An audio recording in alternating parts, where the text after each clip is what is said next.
All right, we're back here at the Madhouse. Two smalls and one big here. We got Cody Bousman out of the 31 stable. Cody, you race clone medium, clone light, clone heavy. You run senior champ. You run box stock 360. What else can we get you to run this year so we can have you running every day gum class? We'll run stock appearing. I don't know if you said that. Stock appearing. You have been in that one? Yeah. I must have missed that one. Yeah, we run. What'd you do in stock appearing? I think we finished second, but we just had motor trouble. We're both going across the line. We don't pay attention to that if you finish second. Remembers who finished second. That's right. But we do remember you and Stephen Krause doing a little battle this year. It seems like at 31 and 81 find each other every week. And we're always up front. I mean, it'd be all right if he just hung around in the back, but we're always up front. So when you got a rival like that, especially you're gonna have to beat him for the win. You got to outrun that guy, so it just magnifies that situation that much more. And when you got to outrun him, but then when he starts to lean on you, when he starts to give you that tap, and then you say, all right, man, I can't believe he did that. Why did he give me that tap? Then you got to give him that tap back to let him know that you're there. And then it escalates, and then the next thing you know, it's boys have at it. Yeah, and then a couple weeks later, I'm like, man, I really want to win tonight. And there he is. I can grab him. That's right. So you just go in there, lean on him a little bit harder than he leaned on you last time, and it just keeps escalating, man. When I'm down there announcing, y'all will come down through there 1 and 2, and I'll see you come through, and y'all get a run coming off, and that's where y'all make y'all's move, and it's just awesome watching. I mean, you've got you and Hunter Smith and Stephen Krause and Chase Benfield. Ingleston, Joseph Tucker. Medium race last week. 25 carts started. Was supposed to start. One didn't make show. 24 carts. Y'all ran, 30-some minutes? 29 minutes. 29 minutes. Yep. Ran 14 laps, how to call it. Half of them was about out of gas, but you said you had enough gas to go. Yeah, we had plenty of gas, man. But in one race, you got knocked out. Yeah. Clone heavy, we was running third and run the leader down. The guy that was running second passed him, and I ducked up under him, and he cut down on me. I got up on the back of him, and it took us out of the race. There's only a couple laps left. So you no chance to win. No. You wasn't point racing. Y'all go to win. If you can't win, y'all load it. I mean, just go up, come off track, load it up, get ready for the next race. It ain't no fun if you're not winning. So, yeah. So, what's your plans for? I mean, the rest of the year, you running the Madhouse. You got plans to run some other tracks. Y'all run about every weekend somewhere or take some weekends off. You're a racer, so you're going to find a race. Yeah, well, here lately, or this year, we've just been running every other weekend at Providence. We missed 2 races. Went down to Caswell, and it's just kind of a cluster down there. Providence is right there at the house, so we which it can be a cluster too. But, I mean, Providence, you could walk to the track if you wanted to, or ride a bike. Or ride a bike. Yeah, me and Devin Newman was talking about showing up on my 4-wheeler one day and just be like, "Hey guys, Yeah. But, when you're that close, we're that close. I mean, blessed to have something like this where you can go run so close. It's not such a big haul. You don't have to spend $100 in the tow truck to make it to the racetrack and get back nothing. Because in karting, you get paid top 3. In stock car racing, you get paid back all the way through, but $10, $15 that really don't really pay for nothing. But some of them guys think, man, if I don't get that $10 or $15, I can't come back next week. Yeah. But I mean, it ain't bad. I enjoy stock car racing though. Their entry fees are considerably higher. It's not an entry fee, but your car costs you a whole lot more than a go-kart. If you mess up your front clip, So, but I mean, I think it's who helps you on this thing? You bring a pile of people to the racetrack. Man, we got Grandpa, my dad. He does my tires. Probably one of the best tire guys I know. Of course, you got Andy Murray up there, but we've outrun Andy, and Andy's outrun us. My grandpa, he helps when he can. We got Benji Hodges. He comes and helps. Now, what does Benji do, really? Benji... He just supports you, right? Does he wash tires? Or? Yeah, Benji will help out sometimes. We was down in Ainer, South Carolina. First time we was over there. We got there way too early. We thought the track was going to be dry. Well, this guy's just watering the track and just watering the track. Turns out it's soaking wet. We don't have any wet tires. We go out for practice, and we're going in the corner, and this is back when we was running flathead, so you could only fill the tank up halfway. Well, the motor falls on its face because it's got too much fuel in it. Benji went and poured all the methanol all the way to the top, put the cap back on it, went to another trailer that had lobster or shrimp or something.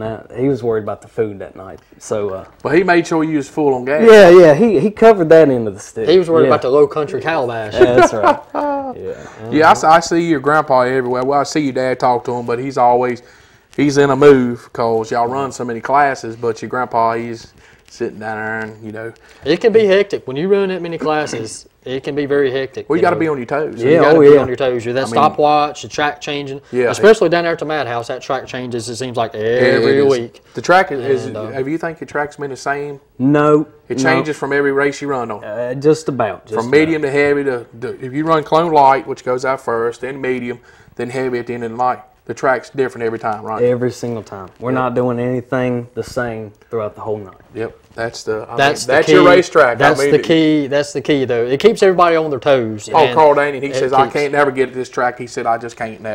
He's all discombobulated, but you never know what kind of track you're gonna have when you get to the racetrack. Mm-hmm. When you're on an asphalt track, you know what it's gonna be like every week. The good thing about it is, though, this year, and Cody will probably agree. The good thing about it, this year we've actually had the consistency with the track. We haven't had any. We've had some issues with it, especially last week after the rain. We had so much rain, but we haven't had any kind of holes, any kind of formations like that I haven't seen no bodies get tore up, fly off like it was the first year. Yes, we haven't. We have not had any issues at all with the track, and that's been a good thing. Well, what kind of grade do you give a track? I mean, the track and facility. I mean, what do you think? Compared to other racetracks you go to. I mean, what kind of facility do we have at the? I think it's a top-notch facility. It's always improving, always improving. I remember the first time we went there, like John was talking about it, the track wasn't that good, especially for the Blue Ridge Rumble. And the track was just coming apart. Mm-hmm. The very first one? Yeah, the very first one. I finished the race. Oh, it was hot. Yes. Dirt all in my eyes. Oh, yeah. But definitely the track's staying together. The track it's not eating up tires, which is always a good thing. I mean, times are tough, man. Nobody can keep throwing money in these tires. Yeah, $208 first set. Yeah. Yep. Yeah, I know. I can tell the track is different because I cleaned my boys' tires, and they're a whole lot easier to clean than what it used to be. Oh, yeah. And the cart is not as dirty as what it used to be, except for when we have a rainy night or they run over in the mud. Now, what was awesome from me watching and probably a fan was Saturday, the first race, the light. Mm-hmm. I don't know if you run off a track or not. When I think it was a clone light heat race. Hunter Smith run off a track and they run over in the mud hole. Oh, man. And they went sliding through there and it went up. I mean, I seen Morgan had a picture of it. Yes. But if you would have been there, I mean, as probably a carter, you would have said, oh, man, this sucks. But for watching, I thought that was just the coolest thing. Yes. I mean, they slid off in there and they bumped that old hay. Well, see, we didn't quite get that far. We didn't go as deep as, Heel and Hunter. Oh, they went all the way. They went all the way. Yeah, Hunter's car went from yellow to yeah. But see, I don't think that's the first time that the bounty hunter has ended up over in there. Oh, no. I think that makes about the third or fourth trip for him in that same spot. Yeah, we're going to put his... probably we're a little name less. That hay bale over there. Yes. We're going to put his name on it. Yes, but I don't think... Hunter Smith Corner. I think that's probably as dirty as a ride that he's had over there. Oh, yeah. Most definitely. And I even told him at the driver's meeting, I said, guys, it's a little nasty over there because it has rained a ton. Oh, yeah. The first class out, they found it. So yep. We got that out of the way, and we were good for the rest of the night. It's a wonder none of the kids went over there in the green. Actually, none of the kids. In the red plate. Actually, none of them went over there. The green plate, some of them went over. Yeah. I think the coal train got over there. The coal train and the point leader. Yes, Alex Bowen got over in there. Yep. Caleb Hall was over in there. Was he? Not as far. He wasn't as far. Not as far, thank goodness. You would have remembered it. He'd got over in it. Okay, gotcha. He's like his dad. He's a big guy. So what kind of chassis you riding? We're riding a 2011 Seraph, and then we got a 2010. one of them has both of them serves. Yep. Yep. We got a couple odd and end chassis that we just keep just in case something happens. Always good to have backup. You never know. Oh, yeah. You never know, especially at the Madhouse. But we're going to throw a backup cart. You never know. As far as engines, what you doing on engines? Todd Miller. I haven't seen anything beat it. There are some big engines out there, but oh yeah. I don't race against you. Well, look, man. But as far as Todd, you know, a lot of people complain about Todd as far as his prices and everything, and the prices of the clone in general, these engine builders and everything. But one thing that I can say about Todd, honestly, I know Todd personally, but one thing I can say about him is anything that goes out the door down there at that shop is going to be tick for tack. It's going to be right. You don't have to worry about going through the tech barn, being something fishy with it. Plus, it's going to perform. So you get what you pay for with a Todd Miller clone. You do. So yeah, we have all. I mean, that'd be something to keep up with on all our wins. What motor you run? And well, I know last week engine builder we had Cody win with a Phantom and Todd Miller. We had. Who else? Chase Benfield won with a Todd Miller clone, but he also won with a Trick Olympic Redemption chassis. No, not Benfield, but he has won there before. Right, yeah. We had Terry Otto won with a Laser. I mean, last week we had so much parity. Yeah. Going Hunter Smith is who I was thinking. He had a Trick Redemption, and I think he's on the Todd Miller as well. Yep. So you know, a lot of parity going on, especially in those clone classes. Which is good, you know. You want parity, most definitely, and but you know, as far as consistency-wise, you know, Todd does put out a good product. I mean, we got a lot of local engine builders. Oh yeah. You know, there Jackie Leake. We have Stephen Crouch builds some engines for the box stock guys in a few different clone classes there. It's TWL. TWL. We got Dalton Racing Engines. Darryl Dalton. Darryl Dalton does some. So we have a good list and a good parity of people that. That support the Madhouse every week. So you never know what engine or chassis you're going to find in Victory Lane. That's right. Yep. I think the old stuff would run good there. I think, if I'm not mistaken, Ethan Mulwee, that has been really good in the stock classes. His brother Hunter has been good in some of the clone classes, but he has an 05 Laser, and he's been wearing them out in them stock classes. Noah Dawes has got an 05 something he runs in Junior Champ. Apex Olympic. Trick Olympic Apex, and he's been very consistent. It's all about, just like Cody said, it's all about them 4 tires. That's right. Go-kart racing, you got to have those 4 tires. If you don't have the 4 tires right, because go-kart racing, we don't have any shocks. No. We don't have any springs. We don't have anything to change. The only thing you can change is the circumference of those 4 tires and what they punch as far as your durometer, meaning what they check. If they check, a brand new tire will check anywhere from 55 to 60.